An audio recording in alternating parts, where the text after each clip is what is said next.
understanding emotions, and he's one of my guest speakers at this conference. Dr. Amen, how are you, my friend? Hi, Carolyn. So So good to see you. And you Happy too. Thanksgiving. Yes, and you too. You too. Well, I'm happier now to see you. So that's great. It's going to be a good Thanksgiving. This Thanksgiving is going to be good. It's going to be lots of things to celebrate. So well, we're going to be around fewer people, so maybe we'll be less stressed and irritated. I think so. I think so. We're going to all be so much more considerate of each other and have those great phone calls, and we're going to be missing each other so much. So if people aren't all together, as you say, we can avoid a lot of the traumas that come from family gatherings. That can happen. Well, I was just telling everyone that you are one of my guest speakers at our annual summit, and I'm just so excited to have you there. You bring a contribution to mental health and to the world that is just very unique and very special. And I was just saying to them how it's so important that we view the mental health issues and depression and anxiety as warning signals, and that we need to do something and not be frightened of them, but do something about them. So, Dr. Amen, I know people know you, but do you mind just introducing yourself to everyone and just tell us what you're going to be talking about in the conference? And I have a few questions that people want me to ask you, so I've got those already. So I'm going to talk about my new book, The End of Mental Illness, and how, based on our brain imaging work, so I'm a psychiatrist by training. I spent the first 10 years of my career making diagnoses based on symptom clusters with no biological information. And when I started to look, it just changed everything I do. And what we learned is most psychiatric problems are not mental health issues at all. Rather, they are brain health issues that steal your mind. And that one idea just changes everything. Get your brain right and your mind will follow. And we have 8, very soon, 9 clinics around the United States, a brand new one in Dallas. So excited. And we're so excited about optimizing people's brains, and then they have a better life. Fantastic. For people to realize that they can optimize their brain when they understand how to use their mind, and that the two are working together, that mind-brain connection, it's just so incredibly powerful. So you're going to be speaking from your new book. Can you just tell us what your new book's about and what it's called? So it's The End of Mental Illness, and it's how neuroscience is really transforming psychiatry to prevent or reverse mood disorders, anxiety, PTSD, ADHD, and more. It's a completely new paradigm for mental health and brain health. I often say the end of mental illness because it's a provocative title, but it's very purposeful. The end of mental illness will never happen the way psychiatry is currently practiced. Yeah. In fact, it's escalating mental illness. The end of mental illness begins with a revolution in brain health. When we stop hurting our brains and helping our brains, that's how we're going to start to reverse things like anxiety disorders, depression, ADHD, schizophrenia, and more. Exactly. And we have to understand this. So we have to use our mind to understand what you're teaching, to understand what the mind is. So you've got to use your mind to get your mind right, to get your brain right, so that your brain is able to be healthy again. Because people don't realize that everything we're doing is changing the brain. I mean, I know you know this, and a lot of people that follow me are aware that I was involved in the first neuroplasticity research back in the 80s. And at that stage, you remember, Daniel, in the 80s, we were trained that the brain could not change. But now we know with every experience, every single moment, our brain is changing. So your emphasis around we've got to look after this brain that's changing constantly, we need to take care of it, is so important. I don't think people realize, because you can't see your brain, and people know, maybe there's been so much about the brain, but this taking care of your brain concept and brain health and brain resilience is so vitally important. Well, you're right. Nobody cares about their brain because you can't see it. Mm-hmm. You can see the wrinkles in your skin or the fat around your belly. Yeah. And you can do something when you're unhappy with those. But because most people never look at their brain, and in 1991, when I started to look at my brain, I didn't care. A Love double this story. board certified I love the psychiatrist. story. I'm so glad you're going to tell it. Sorry to interrupt you, but it's one of my favorite stories that you tell. You guys have got to listen to the story. It's excellent. So I'm a double board certified psychiatrist. I was the #1 neuroscience student in medical school. Wow. I'm a physician, and I just don't care about it. I just don't think about it. And then I start imaging, and so I scan patients, I scan my ex-wife, my children, I scan my mother, who has a stunningly beautiful brain, and then I scanned myself, and it was not healthy, which really irritated me because, you know, I come from a very competitive family, and I am not okay with my 60-year-old mother having a better looking brain than I my love that. 37-year-old brain. So I developed a concept I call brain envy. I wanted her brain. Yeah, I And love so I think I've dedicated the next 30 years to just having a better brain. And with a better brain at 66, my brain's sharper than it's ever been. And people go, oh, well, I'm 40 and I can't remember. That's normal. It's like, no, your brain's deteriorating. yeah. Or I'm 50 or I'm 60 and I can't remember things. I'm like, yeah, it's because you have bad habits. It's like change your habits, change your brain. Exactly. Change your habits, change your brain. And that's what you said there so key. You can do this. It's not something that you have to get someone to do for you. You just have to get the knowledge of how to change your brain. But this is where the power and the hope is, that you do the changing when you know how to do the changing. And that's what you teach, which so incredibly well in your books and in your conferences, which I'm so excited about. That's why I'm thrilled people can learn about you. On the 3rd through the 6th of December, we're running the summit, and it's going to be phenomenal. Dr. Emin's one of our main speakers, keynote speakers. So, Daniel, I have got a couple of questions that people sent in. Could I throw them at you and let you get you to answer them? Yes, ma'am. Okay, so the first one, there's 3 that I've chosen. There were so many, so I just chose 3 that are kind of representative. One is that my daughter is struggling with postpartum depression and grieving the loss of her dad 3 months ago. Any suggestions with Dr. Amen? And I thought that's really appropriate to talk about grief, because you lost your father recently and you understand grief. And then postpartum depression, which I think is so misunderstood, and just something I'd love you to give your input to that, those 2 parts to that question. Well, her body's being assaulted with cortisol, with stress.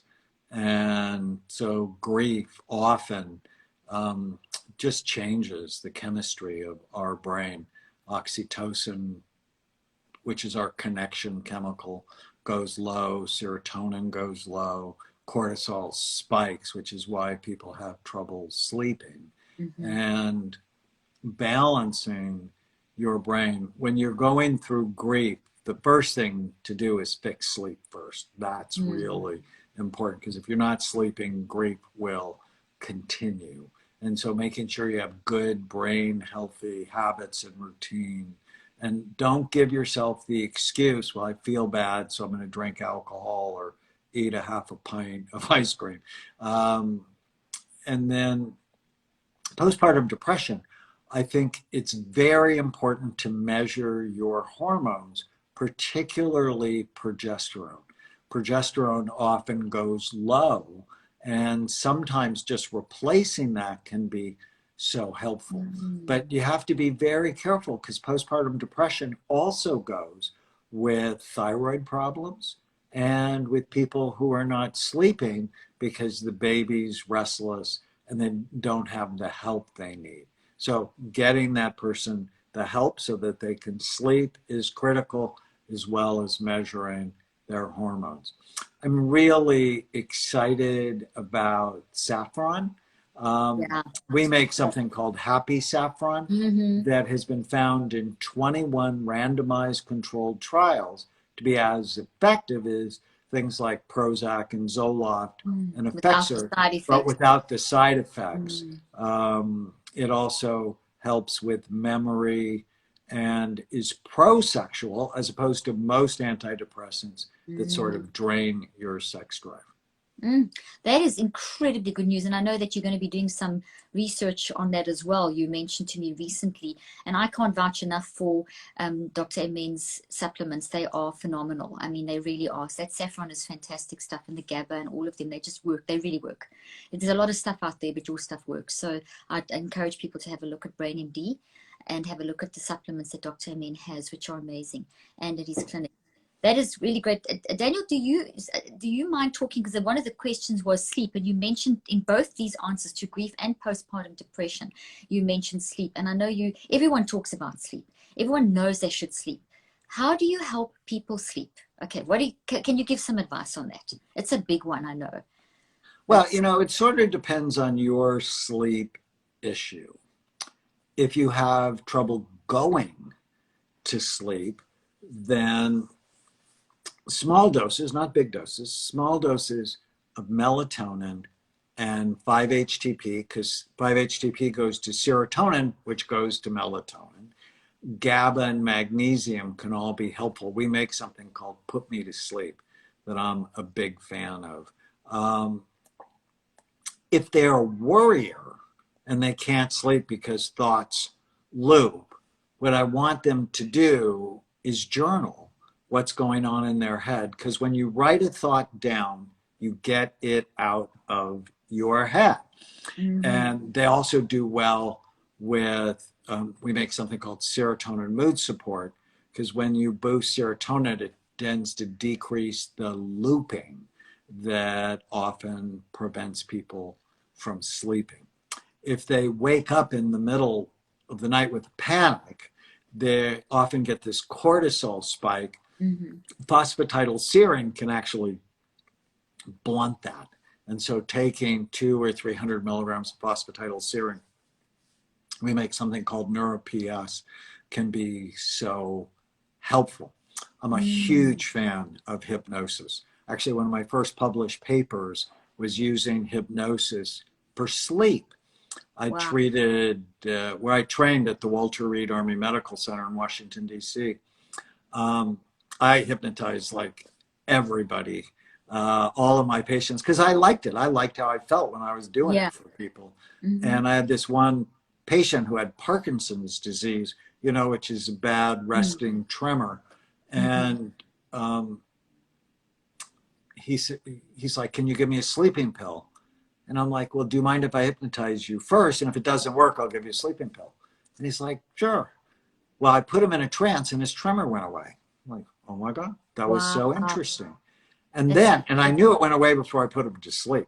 Wow. And so the next morning on grand rounds, I'm on the neurology ward, and the neurology attendings didn't really like the psych interns because we wanted to talk too much, like we're more relational than they are. And so I told them what happened. And in our rounds, there's like 8 of us there.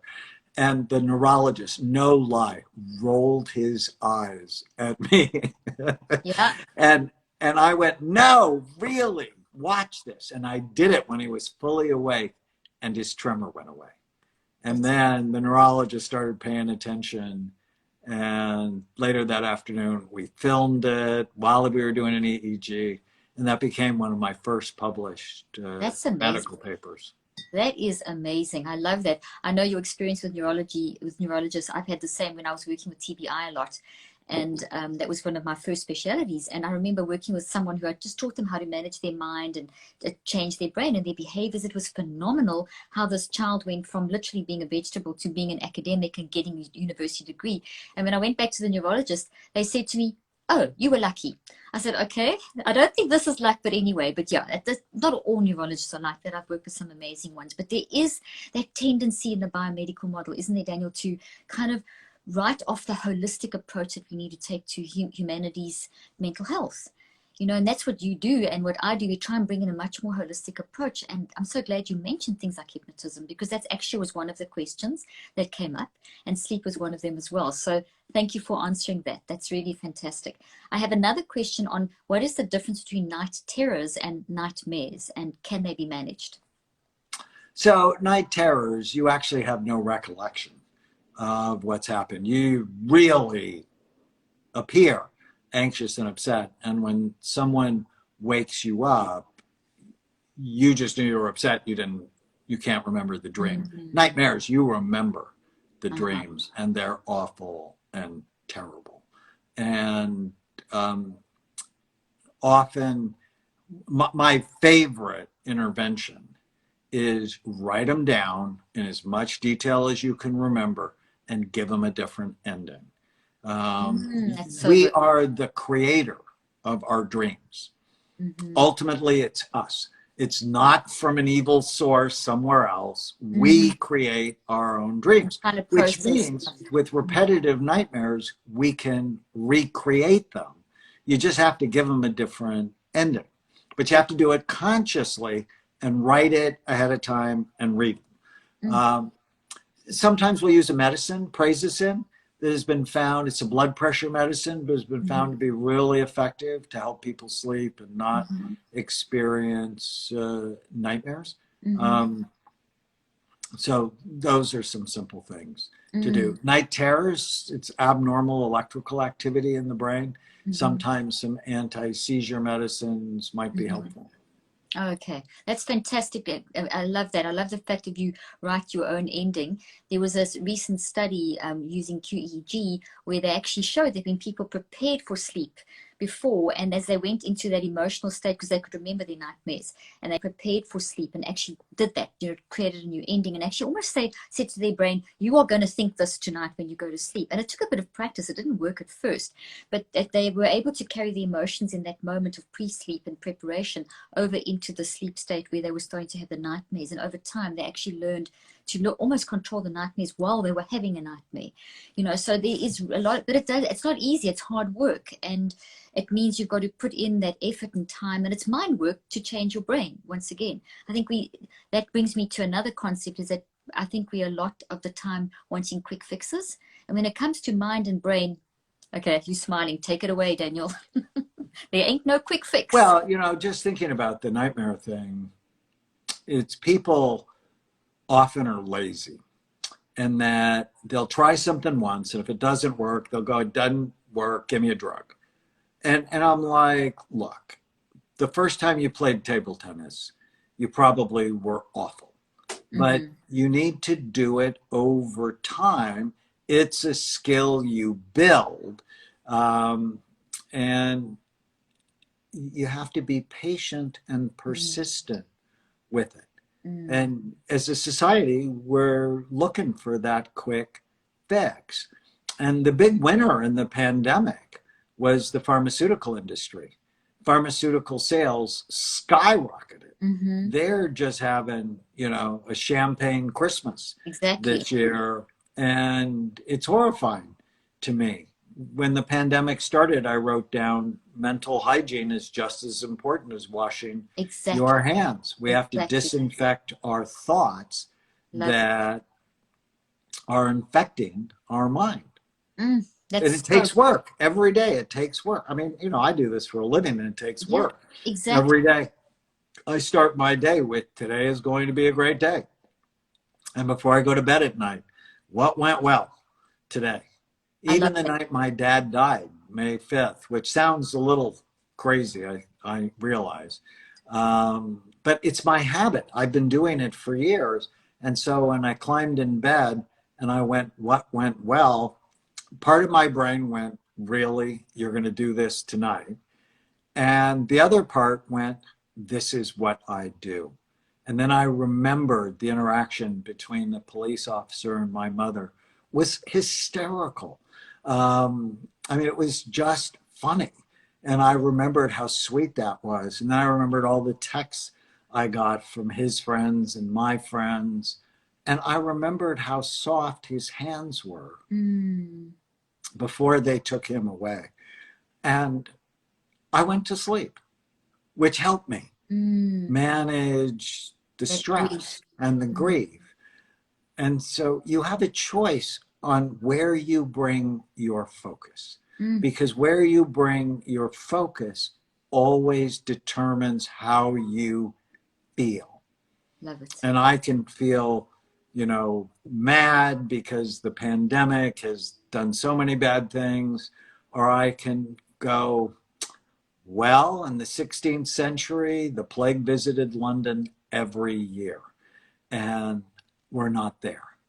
Or in the 9th century, you could have woken up in England at any point with a Viking slashing your throat, right? I mean, we've always had terrible times. Yeah. And it's how am I going to respond to the stressful time that we're in? Am I going to respond with flexibility and grace, or am I going to, you know, run around with my head cut off like a chicken? Right? I love that. How are you going to respond? And that's where training, it's your work, training your mind to serve you rather than to hurt you. Love it. And let me give you a fun technique. I interviewed Stephen Hayes. He created ACT, which is a specific kind of psychotherapy I like a lot. Yeah, I love it. And he said, wonderful. Give your mind a name. And I'm like, what a great idea. That way you just separate it from you a bit. And so I gave my mind the name Hermie. And Hermie was the name of my pet raccoon when I was 16. Oh, that's and cute. they sold them in pet stores here in Southern California. They don't do that anymore. But I loved her. But she talked incessantly all the time. I had no idea what she said. And now when my brain talks to me, criticizes me, tries to make me feel guilty, is criticizing somebody else, I'm like, Hermie, you just need to shut up. I love Or you just go away. And I get to achieve